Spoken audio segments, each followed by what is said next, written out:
मुंबई का फैशन और चोपटा का मौसम कब बदल जाए किसी को पता नहीं। चलिए शुरू से शुरू करते हैं।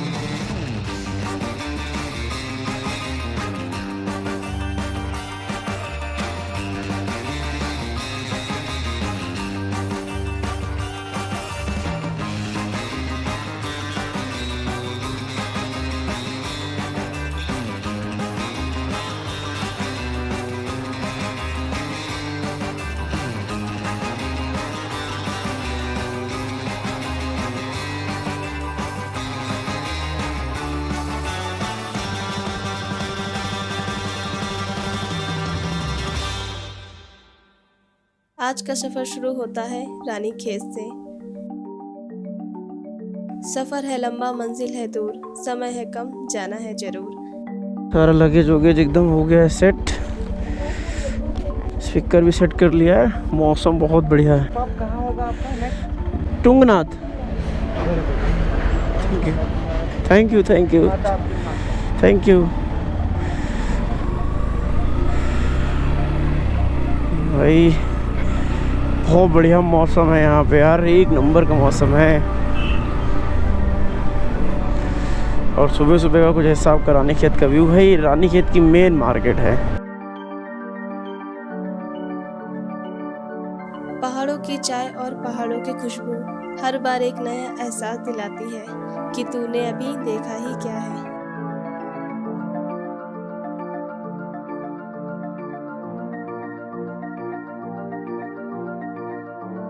हर मोड़ पर एक नया एहसास, एक नया नज़ारा जैसे हमारा इंतजार कर रहा हो।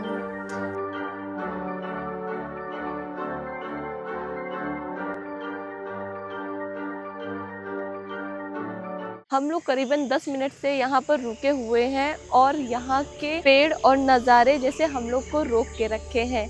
यहाँ से उत्तरी हिमाचल की पूरी रेंज दिखाई दे रही है जो सच में ही बहुत खूबसूरत लग रही है। और साथ में इन पेड़ों से सुबह सुबह की जो सूरज की किरणें हैं जो छनके आ रही हैं वो ऐसे लग रही हैं जैसे हमारे मन को एकदम प्योर करती हो, एकदम छानती हो। मतलब बैठे रहो यहाँ पर और बैठे बैठे आपका कब समय बीत जाएगा पता ही नहीं चलेगा। हमें पता नहीं था कि ये रास्ता हमें न्याय के देवता गोलू देवता के पास लेकर जाएगा।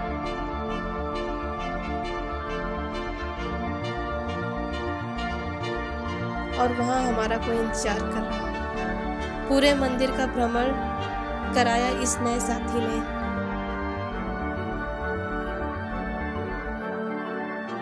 इस सफर में ऐसा भी साथी मिलेगा हमें पता नहीं था।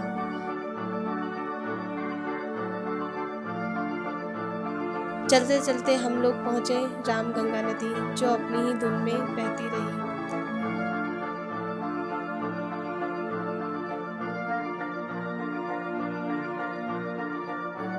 चलिए हम भी अपनी धुन में आगे बढ़ते हैं। ये खूबसूरत पहाड़ और यहाँ के खूबसूरत फूल इस रास्ते को इतना खूबसूरत बना देते हैं कि लंबे सफ़र का पता ही नहीं चलता है। उत्तराखंड 2 भागों में बटा हुआ है, कुमाऊं और गढ़वाल। कुमाऊं सीमा समाप्त होने के बाद हम लोग आ गए हैं गढ़वाल की ओर। और यहाँ से देखिए कि पहाड़ों का कैसा व्यू है। बहुत ही सुंदर यहाँ के लैंडस्केप लग रहे हैं। ऐसा लग रहा है कि किसी ने काट काट के सीढ़ियाँ बनाई हैं और इन पे खेती भी होती है। और यहाँ पर हर एक 5 मिनट चलने के बाद गांव देखने को मिल रहे हैं। और इतने प्यारे गांव हैं और घरों को इतना मेंटेन करके रखा है कि रास्ता चाहे जितना लंबा हो पता ही नहीं चल रहा है। अब जाकर पता चला कि उत्तराखंड को देवों की भूमि क्यों कहते हैं। हर मोड़ पर मंदिर के दर्शन होते हैं जिनमें से कुछ हम जानते हैं और कुछ आप। ये धारा और झरने ऐसा क्या गुनगुनाते हैं कि हम इनके पास खींचे चले आते हैं। भाई सुबह से चल रहे हैं, अब आ गया है कर्णप्रयाग में। आपका हार्दिक स्वागत है। सुबह 6 साढ़े 6 बजे के आसपास से चल रहे हैं हम लोग। और अब जाके हम लोग पहुँचे हैं और बगल में नदी बहुत भयंकर तरीके से बह रही है। तो आगे जाके हम लोग तो है कुछ खाने का प्लान है कि कुछ खाया जाए, उसके बाद जो है जर्नी को कंटिन्यू किया जाए। कर्णप्रयाग अलकनंदा और कर्णगंगा के संगम पर बसी है।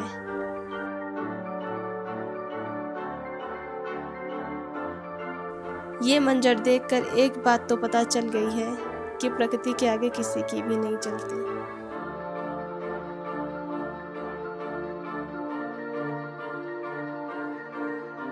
ये चोट तो गहरी है पर समय के साथ साथ भर जानी है।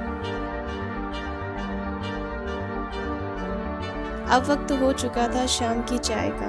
कुर्सी डाली झरने के पास और हाथ में लिए चाय का गिलास। 2 चुस्की मारी चाय की, फिर निकल पड़े अपनी दुपहिया के साथ बाबा के पास। जितनी खुशी मुझे बाबा से मिलने की थी उतना ही खतरनाक आज का मौसम था। मानो जैसे बादल भी बाबा का अभिषेक कर रहे हों। इस सफ़र का सबसे डरावना भाग मंडल का जंगल रहा, जहाँ ना कोई आगे और ना कोई पीछे, ऊपर से बारिश और ये मोड़ है तीखे तीखे।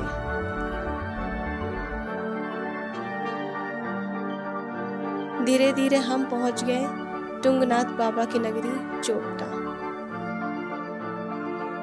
ये सफ़र आसान नहीं था पर मुश्किल भी नहीं है, लेकिन खराब मौसम और बारिश की वजह से मन में थोड़ी निराशा भी है। आंखों में समंदर समेटी हूँ मैं, आए बादल तो मुझ पे मत बरस।